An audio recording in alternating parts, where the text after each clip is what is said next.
အားလုံးပဲမင်္ဂလာပါရှင်ဒါဆရာလေးတို့တွေ့ရှိထားတဲ့ဖះပေါ့နော်ဒါတော့ရှေးဟောင်းပစ္စည်းလို့သူများပြောကြတာပေါ့နော်ဒါရှေးဟောင်းပစ္စည်းသူကတော့ငွေစစ်နဲ့လှုပ်ထားတာထင်နေကြည့်ရတာတော်တော်လေးတယ်နော်သူကတေးလေးပဲရှိတယ်ပေါ့နော်ဒီဖះသူက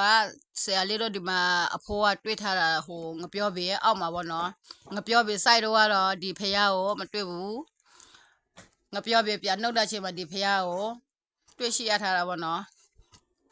ဒါဆရာလေးတို့เจ้าမှာဟိုဘယ်လိုပြောမလဲအသက်ကြီးတဲ့လူတွေလမ်းမလျှောက်နိုင်တဲ့လူတွေဆိုလို့ရှိရင်လာဆောက်ပေးတာပေါ့နော်လာဆောက်ရင်းနဲ့တွေ့ထားတာပေါ့နော်အဖိုးကဒီเจ้าမှာလာနေတာနှစ်20ကျော်ပြီပေါ့နော်မတွေ့ဘူးပေါ့နော်အခုပဲတွေ့ရတယ်